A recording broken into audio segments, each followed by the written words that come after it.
Mother Earth. Mother who has nurtured us since birth. Now weary and depleted, it's time to nurture her. Yes, it's time for us to Mother Earth. Good evening and good greetings, everyone. Scott Fulton here, President of the Environmental Law Institute.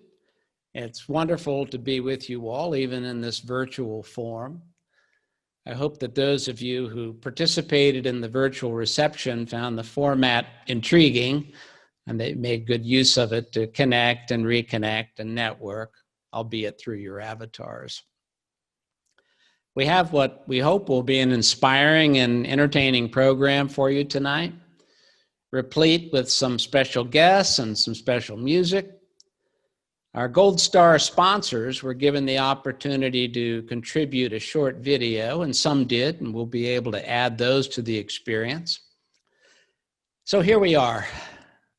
We stand on the brink of a critically important election. We are living in the shadows of myriad and intense challenges. But tonight, we hope, will be a chance to rise up above all of that, having this one moment of the year to connect across and within the community of environmental professionals and leaders in the spirit of nonpartisanship is what gives this event life and purpose and energy, and what helps it help us with a sustaining sense of energy for the coming year. Please be reminded that at the conclusion of our program, those of you who are in the virtual reception are welcome to return to it as you wish, where once again, free virtual drinks and virtual dessert will be available for your imaginary consumption. We will keep that room open until 9 p.m. East Coast time. Many thanks to all of you for your support for this year's award event, through your gifts, your sponsorships, and your presence here. As most of you know, the award event is ELI's primary fundraiser for the year, and an event that factors significantly into our ability to end the year well. When it became clear that our traditional gala at the Omni Shoreham Hotel in Washington, D.C. was not going to be possible, we were naturally concerned about our ability to raise comparable financial support through a virtual event. Add to this another key variable in our financial picture, a strong close on regular donations and membership fees, is also a little tricky in a year like this, in which so many are having a hard go of it financially. But the good news is that our community came through for this event in a big way, to the point that our net for tonight will be in the ballpark of what ELI has historically netted from a live dinner event, and that is just amazing. So thank you all so very much for that act of magic. With this support and all the other support from which ELI benefits, including grants and cooperative agreements with various partners, we are confident that we will get over this COVID bump and stay very much on track with our important work in building environmental governance and rule of law. It's hard to believe that it was just one short year ago that we were all together physically to celebrate the 50th birthday of our beloved Environmental Law Institute with our double reception, David Farrer's band. My virtual background tonight is us together last year, hoping that will make you feel at home. Seems almost like a dream now. In a sense, by recognizing Denis Hayes tonight, we are celebrating another 50th. That's the 50th anniversary of Earth Day.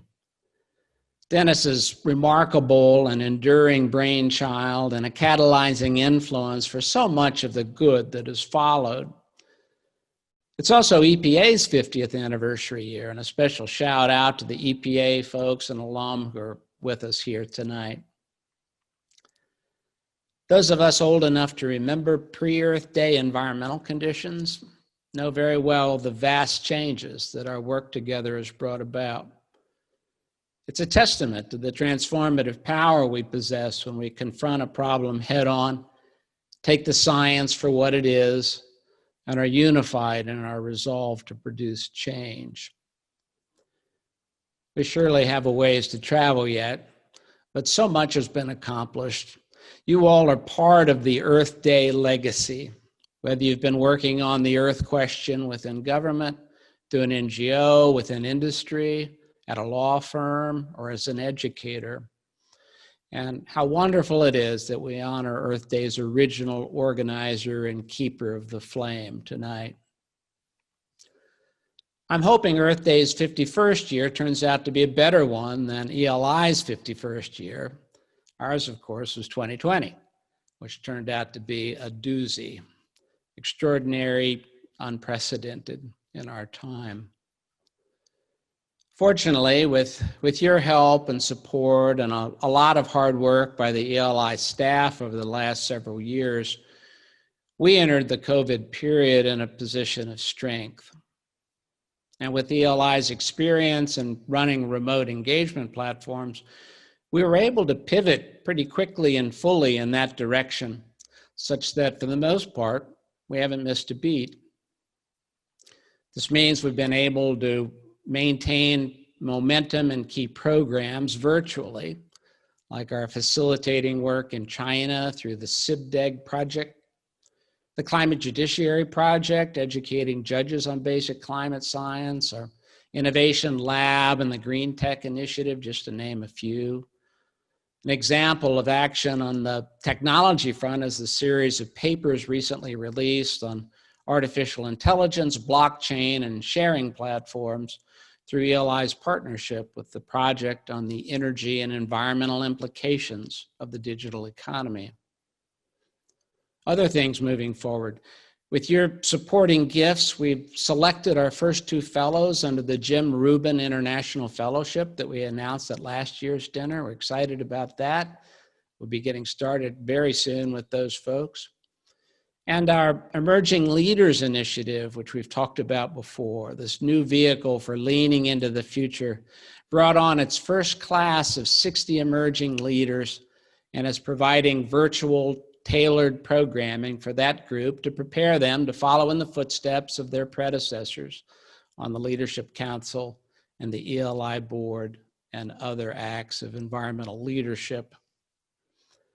On the research front, our research attorneys have, among other things, been busy galvanizing community participation in fisheries management through modeled legal language that governments around the world can use to promote a sustainable fisheries sector, and building the capacity of the judiciary in Colombia to tamp down on illegal logging, and continuing the work of linking federal agency action to restoration needs in the Gulf following the Deepwater Horizon oil spill.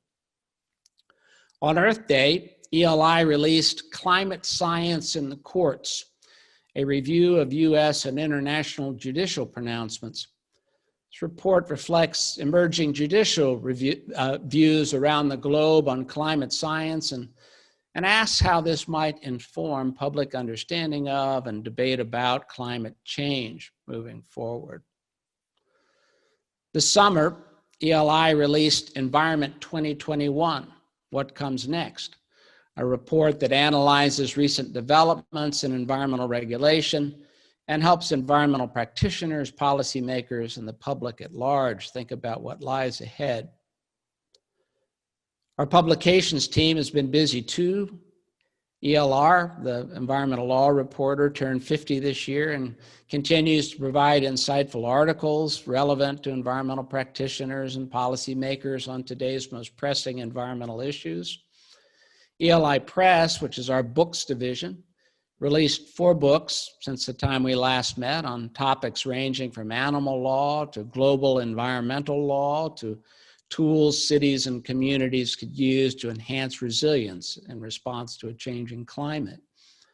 And our award-winning policy magazine, the Environmental Forum, continues to present diverse points of view and debate to stimulate creative thinking and exchange of ideas within the environmental community. A little bit of a surprise for us this year has been the expansion of our reach during a time like this.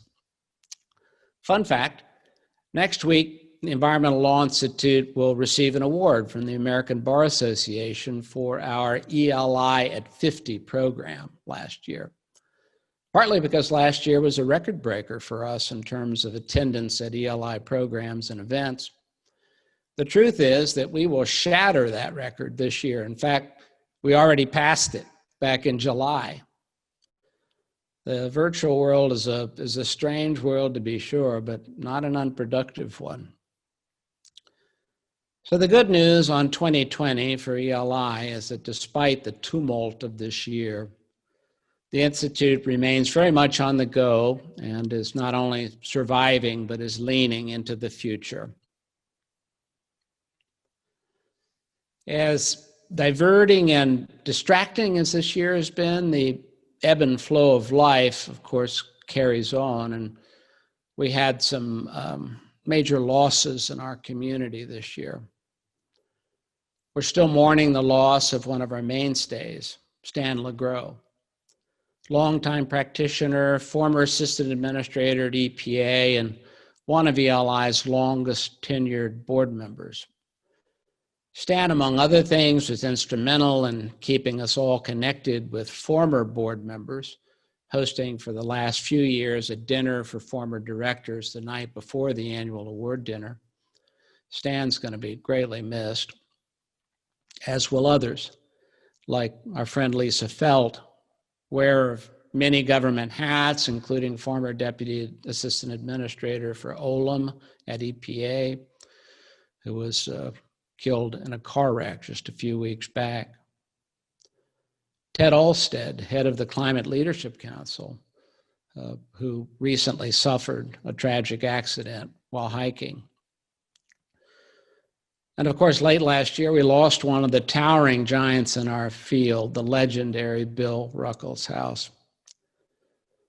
Our thoughts go out to the families of these dear ones and others who have been lost over the past year, as well as the many sickened by the pandemic or otherwise traumatized by it. This crazy year has produced some almost unimaginable new challenges. It's also ripped the scabs off some old wounds that have never fully healed. An interesting question going forward is what we can learn from this time for purposes of our work together. For example, what shall we make of the wake-up call from COVID, reminding us that our big problems are often intertwined?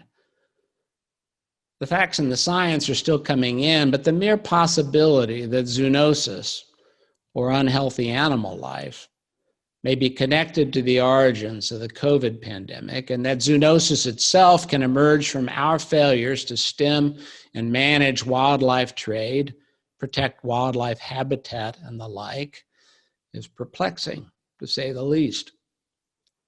Will this add to our sense of imperative when it comes to natural resource and species conservation? The issues surrounding race in this country have served to shine a brighter light on the environment's piece of that equation, which we know of as environmental justice, and the questions of just access to natural resources and equal protection from environmental harms.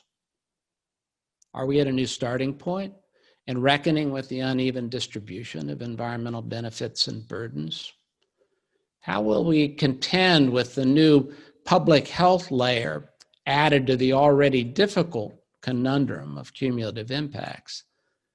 This idea that because of pre-existing burdens, some of them environmental, disadvantaged communities have heightened vulnerability to scourges like COVID. This is an area in which we want ELI to both model and lead. And to this end, we will, among other things, be bringing forward in the very near term an initiative that will pair law firms looking for environmental pro bono work with underserved communities experiencing environmental problems, using law school clinical programs as our transom. We know from our surveying that there are a good number of firms interested in being part of this. Let us know if you are. How do we reckon with the extreme illustration through Western forest fires of what can happen when we fall short in protecting key resources and fail to address the underlying conditions that leave them vulnerable? When do we get serious, really serious, about dealing with the implications of a changing climate? The COVID period has forced us to work differently, producing an unexpected quantum leap in alternative engagement modalities, as reflected by this very gathering this evening. It's changing our attitudes, our understanding of what work can and should look like. We are traveling much less, if at all. We're using less energy in many respects, often without sacrificing any productivity. Will this lead us towards greater resource conservation, less resource-intensive ways of getting the business of this world done? Is that part of the opportunity side of all this? At the Environmental Law Institute, besides keeping our core work moving forward, we hope to provide thought leadership on questions like these, using ELI's unique nonpartisan convening platform and its research, publishing, and educational capacities to this end. So there is much good stuff on its way. There's also a lot of good stuff in the here and now through tonight's program. So let's move forward with it. As I mentioned, we invited our Gold Star sponsors to offer some thoughts in video form to mark this event. Let's hear from some of them now.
Greetings from Beverage and Diamond. I'm Kathy Schmishkovich, Beverage and Diamond's Managing Principal. On behalf of all of us at B&D, congratulations to ELI on all your achievements, especially during this, your 50th anniversary year. We extend our special congratulations and gratitude to Denis Hayes, who is ELI's 2020 recipient of the Environmental Achievement Award. It's particularly fitting that this award is bestowed on Denis this year, as it's the 50th anniversary of Earth Day also. Denis, your work continues to inspire all of us gathered here and beyond who devote ourselves to environmental stewardship. That's certainly true of our firm, which since its inception, nearly 50 years ago, has devoted itself to environmental matters.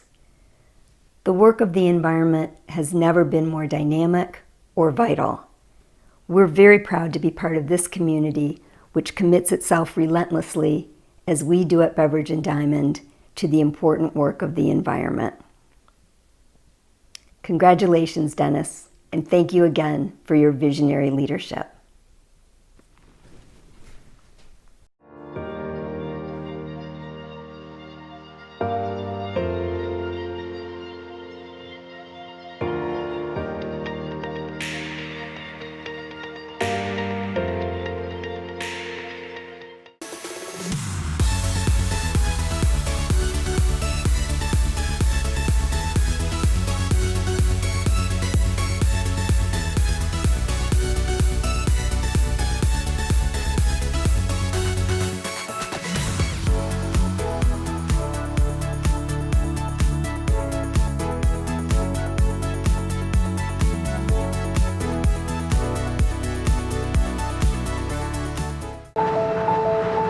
What has changed over the last 30 years? A lot. Governments changed, economies changed, markets crashed. New technologies changed industries and societies. But what hasn't changed is IBM's commitment to transparent environmental reporting. It's an area that just doesn't take a day off. You have to be constantly improving.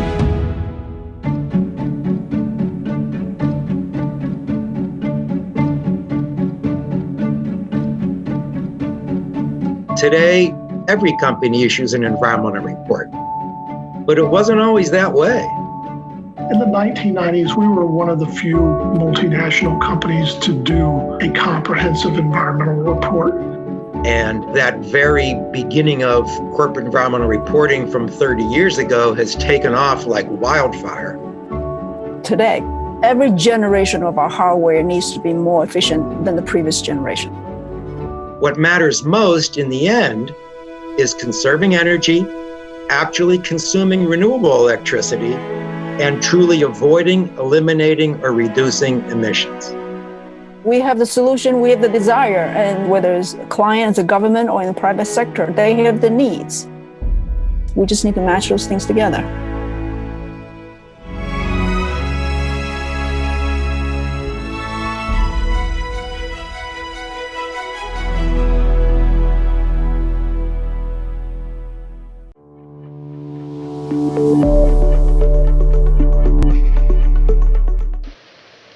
Good evening.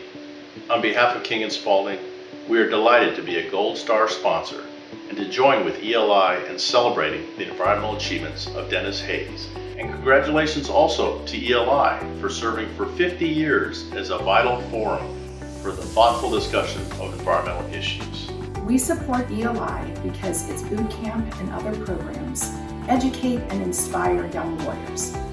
We support ELI because of its vision, its leadership, and because it inspires us to be better professionals and better stewards of the environment.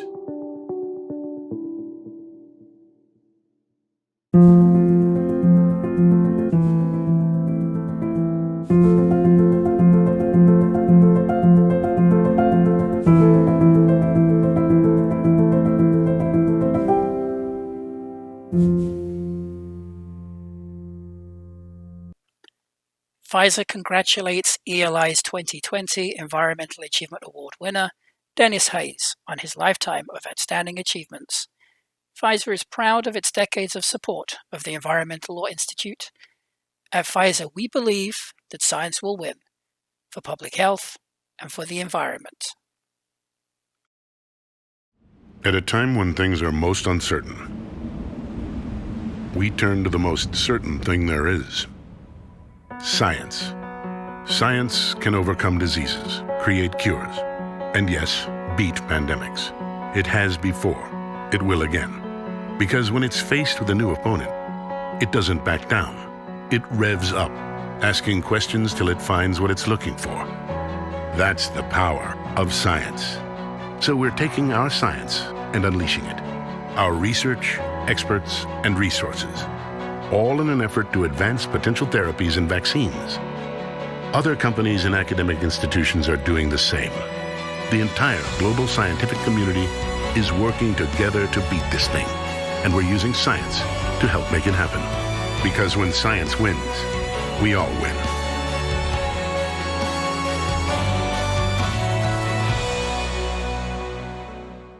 Good evening. I'm Tim Webster, partner and co-leader of the environmental practice at Sidley Austin, and we're honored to be a gold sponsor of the 2020 ELI Award Dinner. First, I'd like to congratulate tonight's honoree, Denis Hayes, founder of the Earth Day Network and organizer of the first Earth Day in 1970. Mr. Hayes, your contributions have had a profound impact, and we're thrilled to celebrate with you. I'd also like to invite everyone to tune into ELI's newest podcast series called The Enforcement Angle, co-sponsored by Sidley. My colleague Justin Savage will be interviewing various current and former senior officials about a variety of environmental enforcement topics. You can find it on the ELI website, Apple Podcasts, Google, and Spotify. The inaugural edition with EPA Assistant Administrator Susan Bodine is being released this month. Thank you all for coming, and enjoy the evening.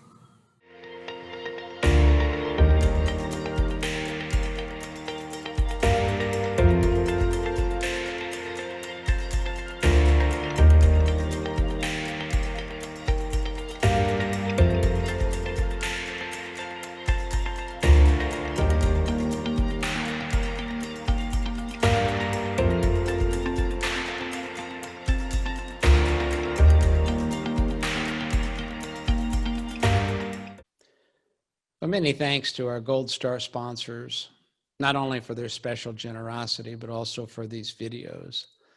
And thanks as well to our Silver and Bronze Star sponsors and all those who have otherwise gifted this event. You know, when you honor an iconic figure like Denis Hayes, who we'll have officially introduced in a moment, there are a lot of people who would like to add their congratulations, including some folks pretty famous in their own right. Let's hear from a few of those folks now. Hi, Denis. It's Gina. Congratulations on your award. I'm really excited for you, Denis. You're a true hero who has left an indelible mark in the environmental movement in our country and across the world. 50 years ago, you put the first Earth Day on the map, which gave so many of us the platform that we needed to stand up and say that we would simply not allow the unbridled pollution of those times to define our future. And our collective voice was heard, leading to laws that have saved millions of lives. But what folks may not know is that as early as 1977, you called for a transition to a post-petroleum world. And in 2000, with your Earth Day Guide to Planet Repair, you started us down the road of making climate change more real and more relevant, giving people a sense that it was fixable, so we could move beyond arguing about science to taking action. Denis, over your lifetime, you have given me and so many others a voice, and the gift of hope, and even the gift of resources through the Bullet Foundation. And you remain an inspiration to generations and a hero to all of us. Thank you. And again, congratulations on your award. Congratulations to Denis Hayes as he receives the Environmental Law Institute's 2020 Lifetime of Achievement, really the Environmental Achievement Award. It couldn't be in a more appropriate time for Denis to be the one who's being honored as the primary instigator of Earth Day, the person who had the vision to bring people together to focus on the importance of our environment at a time today when Mother Nature is letting us know in no uncertain terms that we have not been treating her well, and she's a little bit mad at us. What good we have done, so much of it has come from that first Earth Day. I can remember standing there 50 years ago. It seems a long time ago, but I remember being there and the difference it made when people held hands, when people committed themselves to at least one day of acknowledging our interrelationship with the environment. Denis should be extraordinarily proud of the work that he did, the foresight that he brought to the issue, and the commitment that has come from it. So thank you, Denis, and thank you to the Environmental Law Institute. Congratulations, Denis Hayes. Congratulations on your 2020 Environmental Achievement Award from the Environmental Law Institute. So guess what? You are an environmental hero. When you were starting Earth Day in 1970, you know what I had done? I had just finished filming a deodorant commercial for Hour After Hour Double Dry. Won't wear off till the day wears through. You, on the other hand, changed the world by getting millions of Americans to show how much they cared for the environment and then building Earth Day to be a truly global event. 50 years later, here we are with 180 countries celebrating Earth Day virtually. We truly need environmental leaders like you and like Scott Fulton, the team at the Environmental Law Institute, and each of you supporting ELI's great work to keep fighting to save our planet. Congratulations, and thank you to Denis and to everyone here. Yeah, cheers to all of you. Now that was just fun. And cheers to you, Diane Keaton and Administrator McCarthy and Governor Whitman, and of course, our awardee, Denis Hayes, who we're going to have officially introduced now. The person providing the introduction to our awardee this year is Professor Gerald Torres. Well known to this community, Gerald is Professor of Environmental Justice at the Yale School of the Environment, with a secondary appointment as Professor of Law at the Law School. A pioneer in the field of environmental law, He has spent his career examining the connections between the environment, agricultural and food systems, and social justice. His research into how race and ethnicity impact environmental policy has been deeply influential in the emergence and evolution of the field of environmental justice. His work also includes the study of conflicts over resource management between Native American tribes, states, and the federal government. And his scholarship includes such works as the book that he co-authored with Lani Guinier entitled The Miner's Canary: Enlisting Race, Resisting Power, Transforming Democracy, a book that has been described as one of the most provocative and challenging books on race produced in years. A professor and associate dean at a number of other prestigious schools before Yale, he's also a former president of the Association of American Law Schools and served as Deputy Assistant Attorney General for the Environment and Natural Resources Division of the United States Department of Justice during the Clinton administration, which is when I had the privilege of first meeting Gerald. I give you Gerald Torres to introduce our awardee. It's a great honor to be permitted to introduce Denis Hayes as he receives the Environmental Achievement Award from the Environmental Law Institute. If you listen to Denis, he's just a country boy from the Columbia River Basin who grew up in a paper mill town. Growing up in that town, though, set him on a path to environmental action that he continues to this day.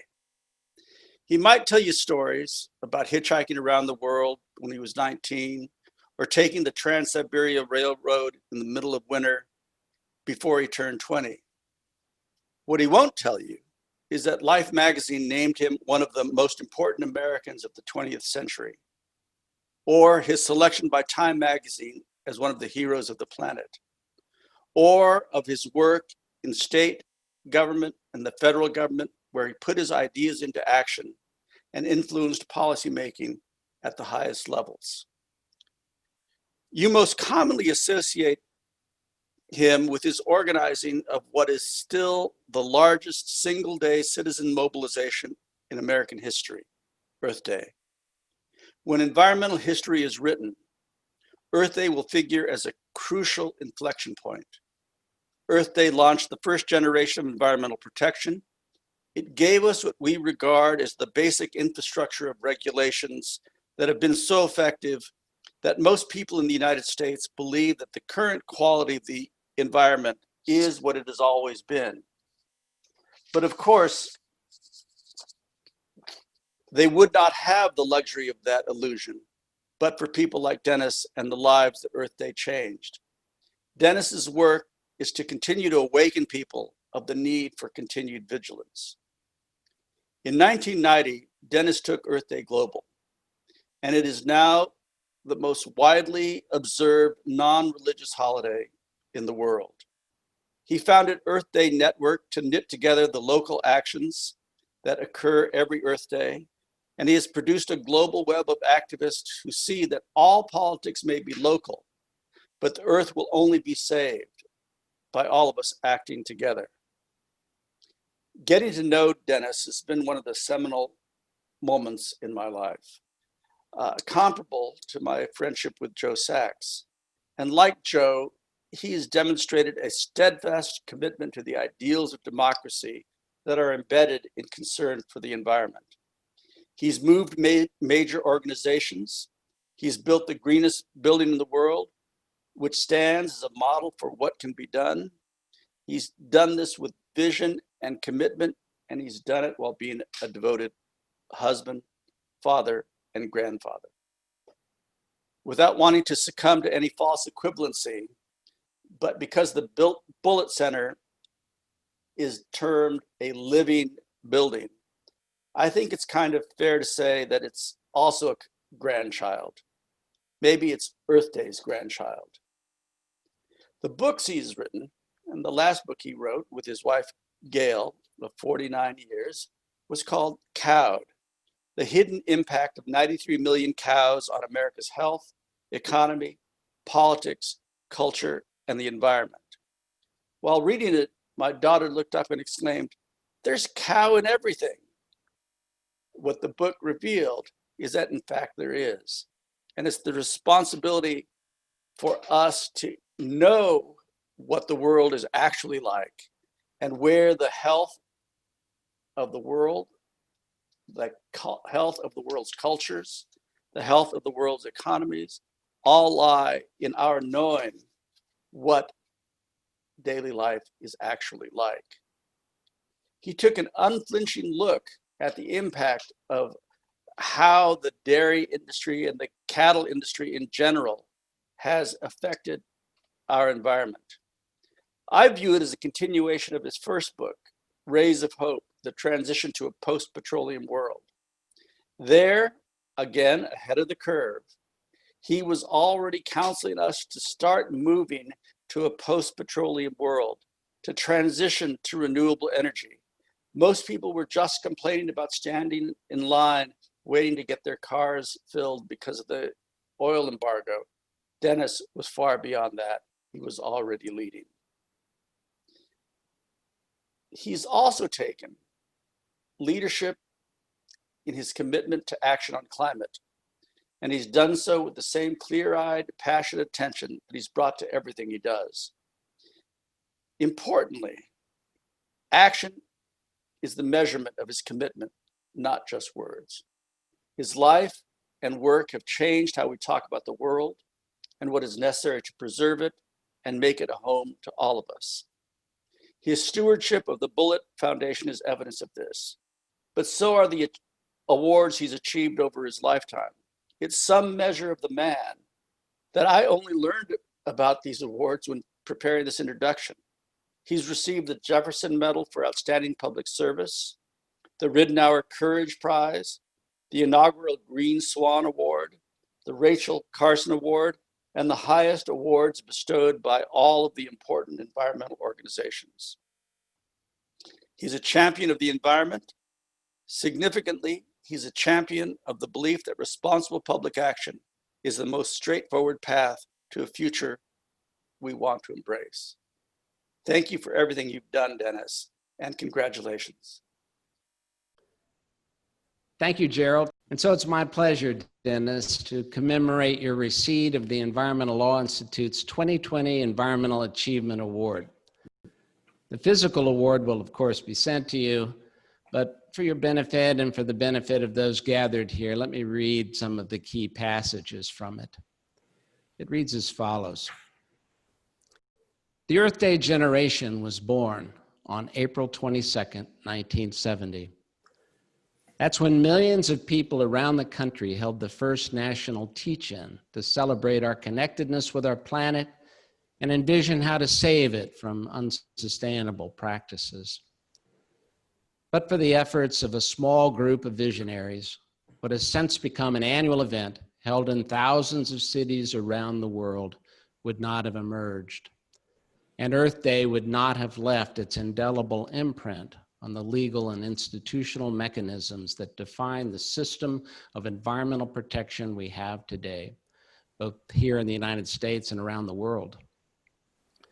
Denis Hayes was the principal national organizer of the first Earth Day, is the founder and keeper of the Earth Day Network, and has for decades been one of the great contributors to environmental thought through his writing and speaking.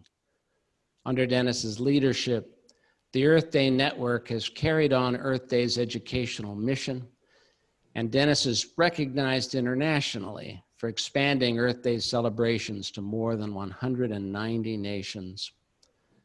As Earth Day celebrates its 50th anniversary, it has become the most widely observed secular holiday in the world. As Earth Day and the network grow into their second half century, the challenges facing humanity have never been greater, and never before has there been a greater need for an informed and engaged citizenry.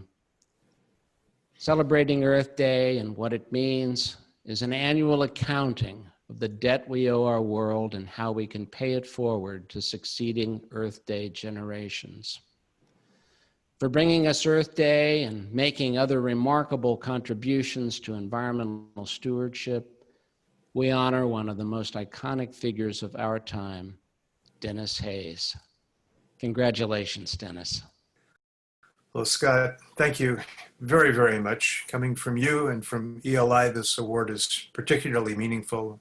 And I should say thank you to Gerald as well for those very gracious remarks. I'm deeply honored. Denis will be offering an acceptance speech in the form of an interview here in a moment. While he gets organized for that, let me offer a little reading as a tribute to Denis. This is actually one of my songs, but in our trial runs, we were having trouble getting a consistent enough signal for the music to carry, so I'm going to read it as a poem instead. The inspiration for this came from two places, really. First, my own emerging experience with the role reversal that sets up when one's mother becomes elderly. And second, something that I heard Dylan Ridgely say that really stuck in my head. It was along the lines of, it's time for us to mother Earth, using mother in the phrase as a verb. It seems to me that this was the idea that Denis was trying to bring to us that first Earth Day, and it's an imperative that seems to grow with time.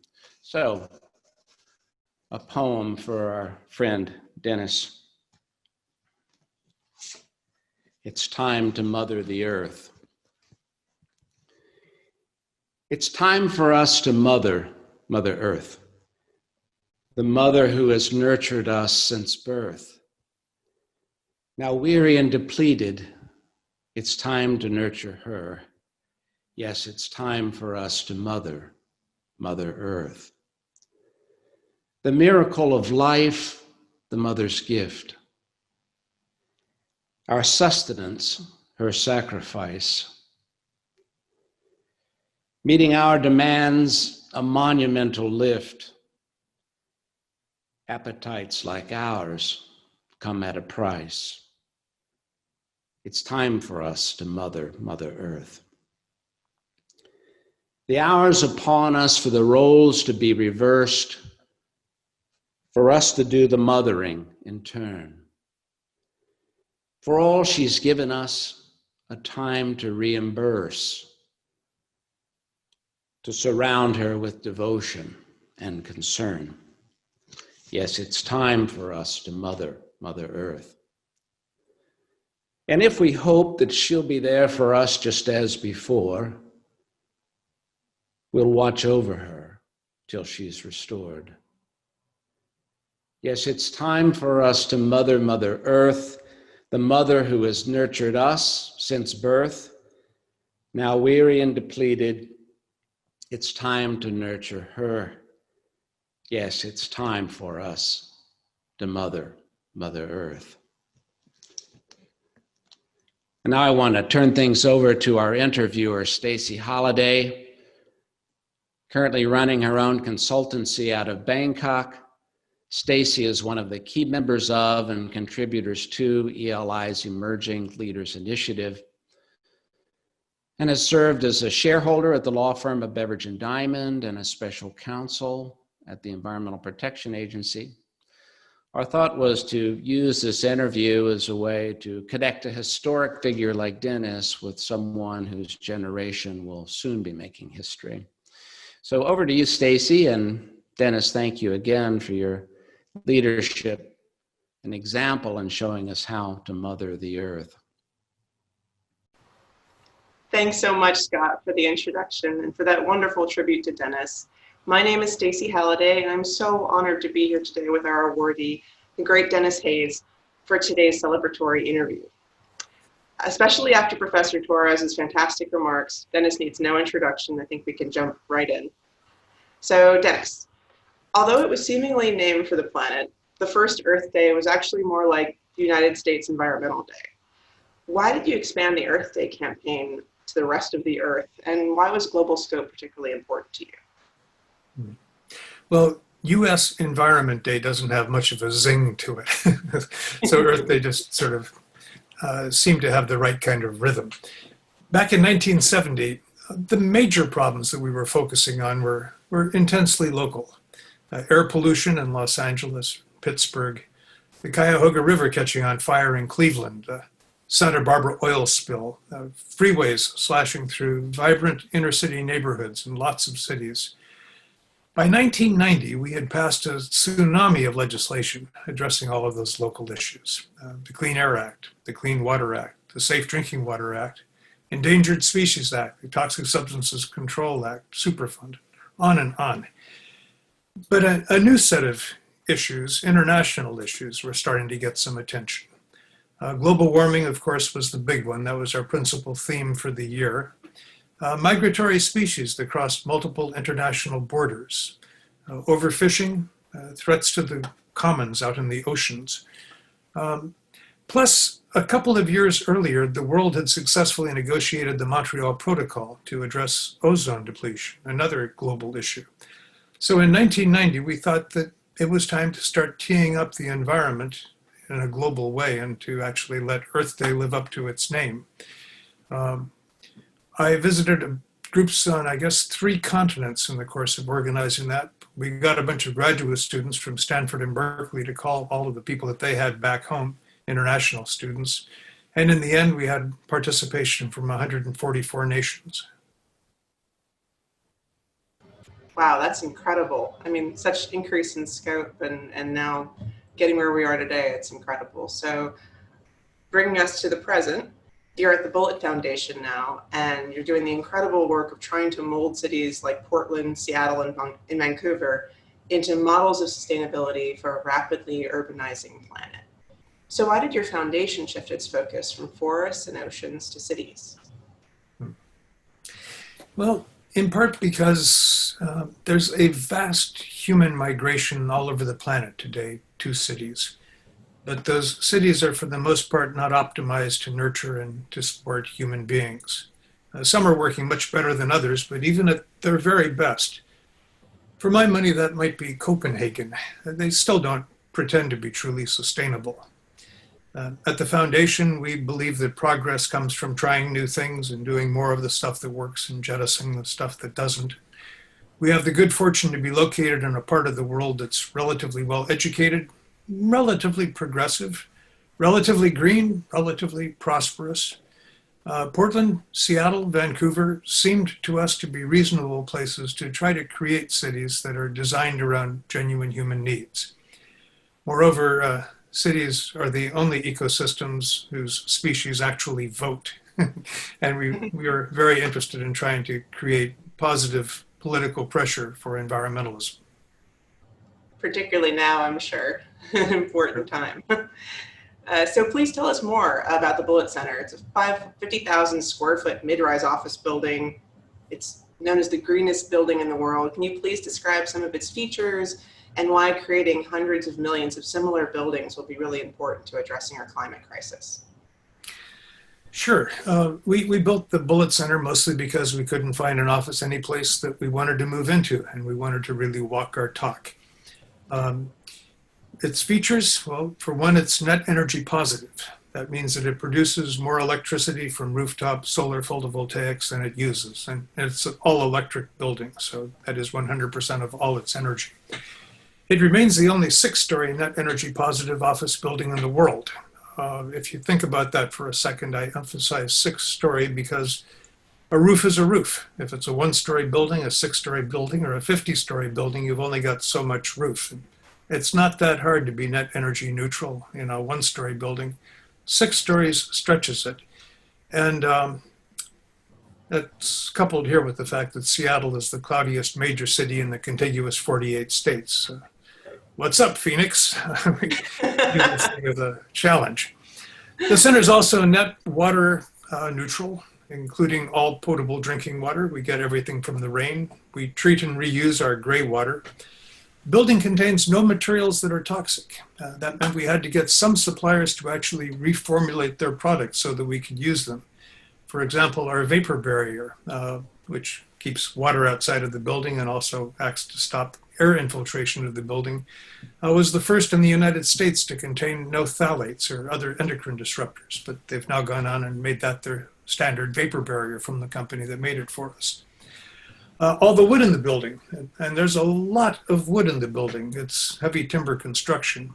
All of that wood is FSC certified, Forest Stewardship Council certified. We were the first office building in the world to be 100% FSC certified. We have a 250 design life, 250-year design life. In some sort of context, that shouldn't be so exceptional, except in the United States, the typical office building has a design life of 40 to 50 years. At Oxford University, the average building is 750 years old. I sometimes joke that they didn't have better architects, they didn't have better materials 750 years ago, they just didn't have any economists. Deep green buildings, to answer the last part of your question, are essential to solving the climate crisis because buildings account for roughly 40% of all energy use, The Bullitt Center uses 1/4 as much energy as if it were built to code, and Seattle is one of the toughest building energy codes in the country. We use 1/2 as much energy per square foot as a LEED Platinum building, and yet it costs no more to build the Bullitt Center than the median Class A office building in Seattle, and it costs less than those other buildings to operate. It just makes sense. Still, the number of similar buildings that have been started since we got in this in the last 7 years around the entire world total a couple of hundred, and it should be a couple 100 million.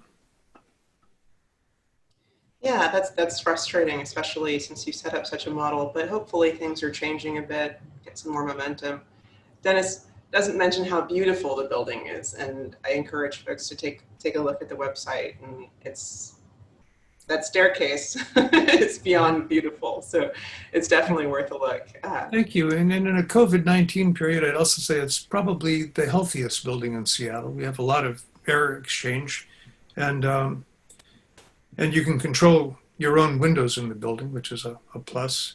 And it also is the most comfortable office building in Seattle. It's warmer in the winter and cooler in the summer than other office buildings. So for those listening, start transition for your office buildings as we speak, hopefully. This will be inspiration. So just zooming out a bit, you've worn so many hats and had so many different experiences, from a grassroots organizer to an attorney to a professor to a national laboratory director and to now foundation president. Drawing on all of that background and all that diversity of perspective, what do you think are the most important drivers for change towards a sustainable future? Is it technology? Is it law? Is it now like ESG investing, individual behavior? What do you think are the most important drivers? Well, I guess all of the above. I'm a huge believer in technology, not as a deus ex machina that will, magically solve all of our problems, but as an absolutely crucial element of progress. I mean, the world is just vastly better for having solar photovoltaics, and offshore wind turbines, electric cars, and LED lighting. With some trepidation with this audience, I'm not sure that the law will be as crucial in the years ahead as it has been in the past. I mean, for the last 50 years, environmental litigation has been really a driving motor for environmental progress. But unfortunately, the judiciary appears unlikely to be as supportive of environmental values in the future as it has been in the past.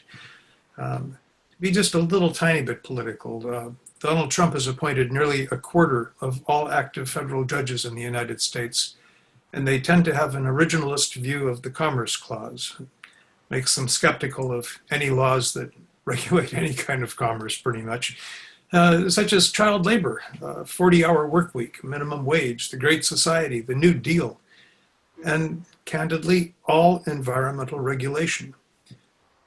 Trump has appointed far more appeals judges than any other modern president, and his Supreme Court selections have only a limited respect for stare decisis, all of which does not bode terribly well for the next decade or two, at least, for innovative work coming out of our courtrooms. ESG investing, I'm a big fan of. We moved aggressively into it at the Bullitt Foundation, and a great many other foundations have as well, recognizing that you can bring about change with your investment portfolio as much as with your grant making. BlackRock, the world's largest investment manager, has made a huge commitment to it. Morningstar is now devoting at least 1/4 of its total stock assessments to it. Universities and pension funds are jumping onto it. It has become a sufficiently big thing that Trump's Labor Department is now trying to make it illegal to even offer ESG options in funds and retirement portfolios, which is one measure that it's beginning to have some traction. Green consumption, well, we've got about 330 million Americans, and by global standards, the vast majority of us are relatively affluent. The choices made by 330 million people really matter. Frankly, I've had a lot of frustration with some of my closest radical friends who say you just have to stop talking about individual behavior. Only thing that matters is politics. That kind of ignores a couple millennia of experience of organized religion, where if you can get people to change their behavior, you get them to change all sorts of things as a consequence. We can walk and chew gum at the same time. And I think we need to be very, and candidly, we also need to be walking our talk. If what you're doing reflects your values, you just have more integrity when you're out there trying to sell other people and your ideas than if you appear to be a hypocrite. Actually, Stacy, I think maybe the most important driver was not on your list, and that's simply politics.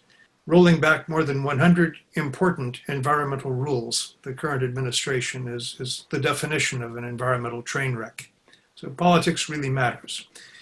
We had to cancel the huge Earth Day demonstrations that we were organizing in literally every capital city on the planet this year, but we want the real Earth Day to be Election Day. Cheers to that, Dennis. It's really important that we all use our voice to vote and get out there. It's important regardless of where you stand, I think. And there's been a lot of change over the last 4 years. How do you think, and this is not on our list, but how do you think COVID has impacted any of these particular drivers? Do you think it's been pivotal in any particular way, or worth acknowledging any shifts? Yeah, COVID has clearly impacted all of them. The one that is perhaps most emphatic is that last one, politics, because people are reluctant to go to the polls, and yet there's become this gigantic controversy about mail-in ballots. It is, and also the way that the administration has dealt with COVID has given rise to some really important questions about its competence. So I think, and finally, with regard to Earth Day, and a very narrow thing, and I hate to say this is that you can't get more narrow than this, I suppose.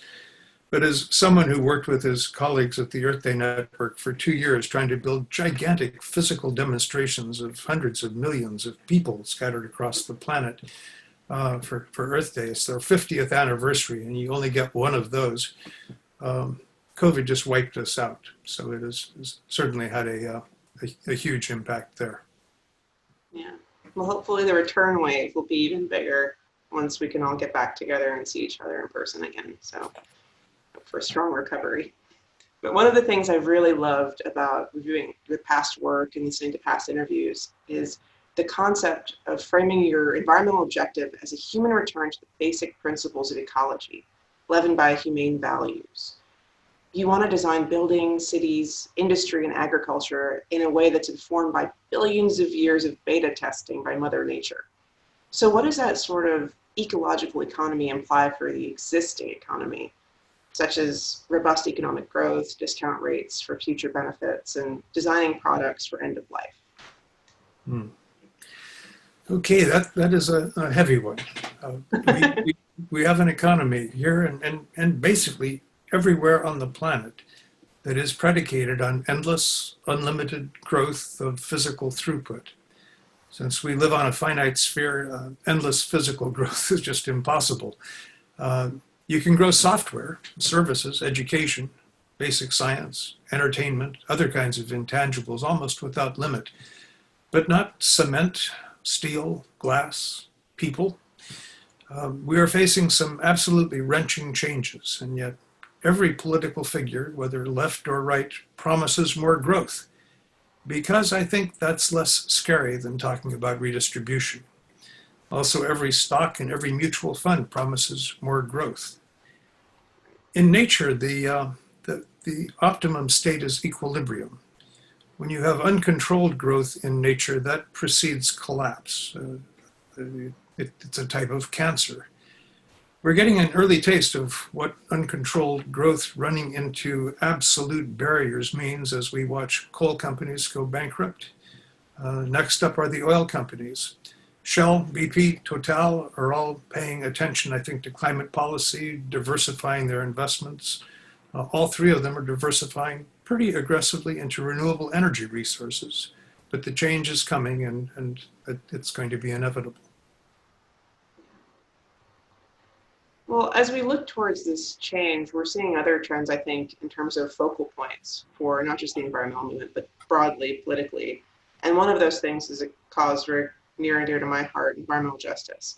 So as we see environmental justice and climate equity increasingly center stage, how do you see this as a change from 50 years ago? And what role does climate justice play in your hopes for bolder policies to address climate crisis? 50 years ago, we tend to think of an anti-war movement and a civil rights movement and a women's movement and an environmental movement. To some relatively great extent, they were all just the movement and everybody cooperated with everybody else. But different groups had different kinds of emphasis. And although civil rights organizations and Reverend Martin Luther King opposed the war, that was not the core of what they were about. And the same sort of thing applies to the environment. We reached out to the NAACP, to La Raza. I flew down to Atlanta to meet with Reverend Abernathy of the SCLC, trying to enlist them to be active in Earth Day. Several prominent people of color, especially black mayors like Carl Stokes. The rank and file, while supportive, didn't see air pollution and water pollution or even lead poisoning as something that could qualify as a top priority. They were facing poverty, homelessness, crime, lousy schools, lousy healthcare. We had some grassroots groups, mostly ones that were fighting freeways that were cutting through their neighborhoods. You didn't put freeways through Beverly Hills, you put freeways through South Central Los Angeles. It was the people that didn't have money, didn't have political clout, didn't have high-priced lawyers, and they tended to be people of color. And they were part of it, but we certainly fell short of our goals in terms of representing a diverse face around environmental issues.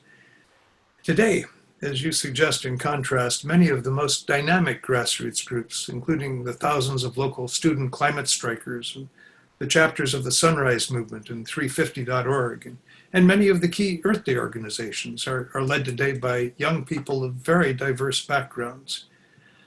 The key word here, I think, is young.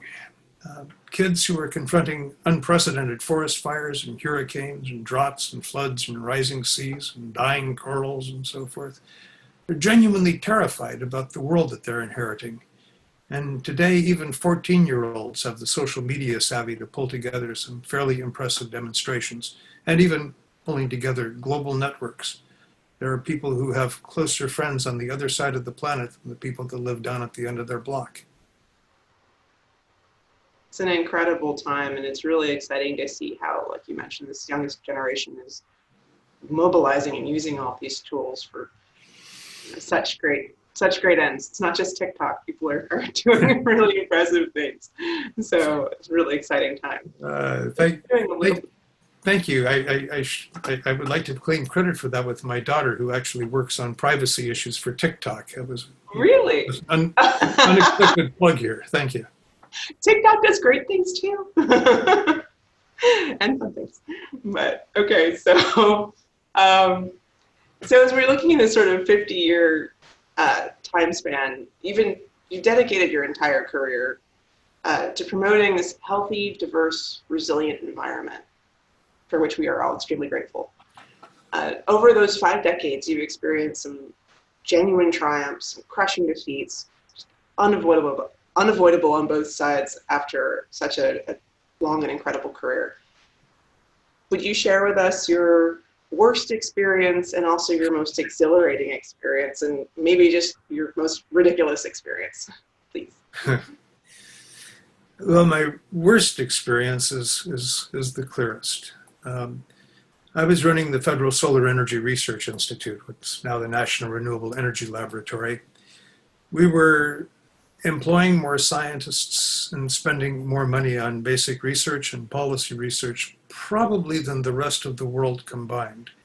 I'd recruited people to come there to give up tenured professorships to join this Manhattan Project for a Sustainable Future. And on one afternoon, the Reagan administration came in and they reduced our budget by about 80%, fired about a third of my staff, giving them 2 weeks notice and no severance pay, terminated all of our contractors on the spot, including 2 that went on to win Nobel Prizes. The goal we've been issued by President Carter of getting 20% of the nation's energy from renewables by 2000 was abandoned that day. And it was brutal. It was the worst day of my life. My most exhilarating experience, probably climbing up on top of a 40 or 50-foot platform on Fifth Avenue in New York on the first Earth Day. We had all of these people who claimed that they were going to organize this or organize that, but until the crowd shows up, you really don't know what it's going to be. And I got to the top of this platform and found a sea of people stretching out beyond the horizon. It was like standing on the beach and looking at the ocean, people as far as you could see. And that was probably the first time that I emotionally understood the true power of environmentalism. My most ridiculous experience, there's a lot of competition for that one, but the most truly weirdly ridiculous one was I had been pushing very hard to do for photovoltaics what had been done for computer chips and for jet airplanes and for pharmaceuticals, to get the federal government to buy enough of them that you'd ride it down a learning curve and the cost and the price would go further and further down. And having great difficulty doing that. But I just wanted to cover every military base, cover every federal building, cover everything with photovoltaic arrays and drive down the cost. So I get this call from the Undersecretary of Energy. He says, "Dennis, I got some good news and I've got some bad news. The good news is we're going to buy more solar modules than you had dreamed in your most ambitious moments. And we are going to use them to blow up the world." Okay, the thought was there was something then called the MX missile, which they called the Peacekeeper, which was going to be on a racetrack underneath the ground, driven around by little machines so that when the enemy was trying to find out where it was, they would never know exactly where it was and they couldn't hit it with the first strike, and it would be able to survive and go out after them. They were worried about the heat signature of the engine of the thing pulling it around with very sensitive satellites being able to detect it. They figured if they covered the ground with photovoltaic arrays and used that to power the thing that was cutting it, that you would get rid of that detectability. In the end, at one, we turned them down. It was sort of like Google today and its problems with doing certain kinds of defense work. My staff would not have considered working on the MX missile. But in the end, the MX missile got killed, so the whole thing didn't happen anyway. That's incredible. They never see certain things coming. It's very creative use of PV solar panels. Wow.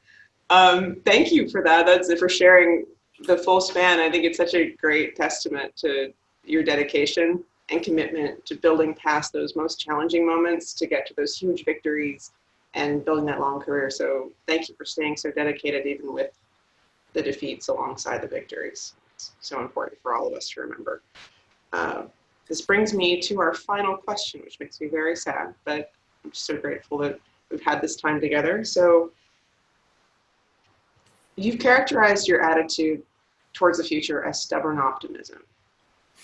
I love that phrase. I'm going to put that on my wall. Right now, many of us will take any kind of optimism we can get. So could you please close out this conversation by telling us why we should stay hopeful and why we should keep looking ahead? Sure. I mean, stubborn is an important component of my optimism. Had we continued on course in 1980 toward getting 20% of the nation's energy from renewables by 2000, we could have averted the climate crisis fairly cheaply and painlessly. We didn't. So last year, the nation got 11% of its energy from renewables, 1/2 of what our goal was for 20 years earlier. And as a result, the next few decades are likely to be expensive and painful. But I can give 2 quick reasons for ultimate optimism. First, the United States is a counterpuncher. We often dawdle around and dawdle until finally we get to the stage where we get something that just slams us in the face and we respond. For a very long time, World War II was raging in Europe, and Japan was pushing the co-prosperity, the greater Asian co-prosperity sphere pretty much around Asia, and we didn't do anything. And then there was Pearl Harbor, and we had the greatest mobilization of resources probably ever seen in human history. It took a Pearl Harbor to do it, but once we got ourselves engaged, it was just astonishing. And similarly, we were talking a lot about the space race. We weren't doing much about the space race until the Russians launched Sputnik. And then suddenly we mobilized once again with this effort in very short order to actually put a person on the moon. At some point, I'm confident that the climate crisis will trigger that sort of gusher of national commitment. I mean, to be sure, today we've got still a lot of climate deniers, including some major political figures, but we had them as isolationists in World War II as well. At some point, that first punch comes that really gets everyone's attention and we come together. Winston Churchill sort of famously said that Americans will always do the right thing once all the other possibilities have been exhausted. We are in the process of exhausting the other possibilities on climate, and I think we'll bring it together. The second one is a little bit more metaphorical, but with a slight trace of science in it. That's that all species have a powerful drive for survival, and it seems to be hardwired. As conditions have grown more and more dire, climate has become a more and more intense concern and a higher and higher priority. And I think ultimately this biological drive, which I'm confident that humans have, just like every other animal out there, will prove to be more powerful than the wacko theories of Rush Limbaugh and QAnon, and that the vast majority of Americans who already believe that climate change is real and that it has human fingerprints will get themselves mobilized into an irresistible movement. And it's just a matter of time, I believe, until that's converted into the nation's top political priority. Thank you, Dennis. That leaves us on such an inspirational note. Reminds us to keep our eyes on the big picture. And thank you for this interview. Thank you for all of your work, your dedication, your commitment to making us all better and our planet better. And with that, I'll turn it back to you, Scott. Well, we're getting towards the end of our program, and some thank yous are in order. A world of thanks to Melody DeMolling, Vice President at ELI, and her team, Sierra Dakin-Kuiper, Catherine Salinas, and Molly Krizik, for re-envisioning and delivering this gathering as a virtual event. This team is, as you know, one of the best around in putting on live events. Pivoting to virtual for this particular gathering, well, it added considerably to their challenge and to their workload. So we're very much indebted to them for their special efforts to make this happen this year. A shout out as well to Colin Gibson Tanzel, our technical wizard, our AV genius, our king of the digital domain, who steered us, shepherded us through yet another virtual journey. Many, many thanks, Colin. And also to all the other ELI staff who poured themselves into this event. To Caitlin McCarthy and Chandler Randall of the Education and Membership Program, and to all of the terrific presenters who made the companion events to this ceremony, the Corporate Forum and the Policy Forum, so terrific. And of course, a special word of thanks to our awardee, Denis Hayes, for his initiative and his leadership. amazing achievements that propelled us forward and helped us maintain our focus along the way. Denis was also absolutely wonderful in going with the flow for this year's event. We all would have, of course, preferred to celebrate him in person, but he was a real sport in adapting to the virtual mode. So thank you, Denis, for your example and for your partnership and flexibility.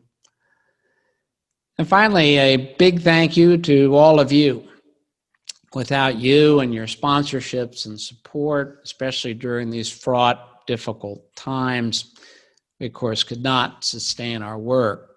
Here's a little something to see you off. It's an adaptation of a Vera Lynn song from 1939 that can maybe serve as a bridge to next year's in-person event. And what a wonderful, hungered for, thirsted after gathering that will be. Remember, for those of you who are participating in the virtual reception and are inclined to hobnob some more, the virtual reception hall will remain opened after we close the program and until 9 p.m. Eastern Time.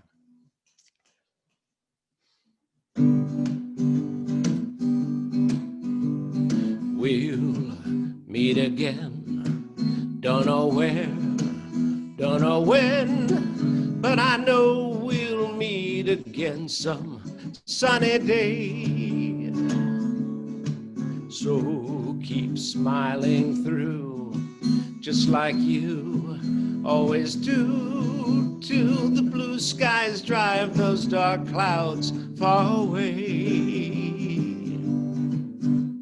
Nearer apart, right here in our hearts is where you will stay. And when we're feeling blue, just thinking of you can hold those blues at bay. We'll meet again, don't know where, don't know when, but I know we'll meet again some sunny day. So thanks once again, that through thick and thin you're there on our side. Though pandemics may rage, together we'll find a way to keep the flame alive. We'll meet again, don't know where, don't know when, but I know we'll meet again some sunny day. So keep smiling through, just like you always do, till the blue skies drive those dark clouds far away. Congratulations, Denis, till the blue skies drive those dark clouds far away. Thanks again, everybody. I know we'll meet again some sunny day.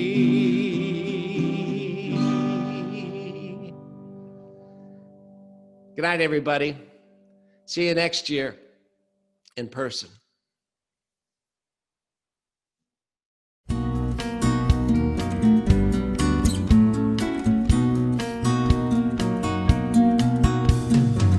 It's time for us to Mother Earth. Mother who has nurtured us since birth. Now weary and depleted, it's time to nurture her. Yes, it's time for us to Mother Earth.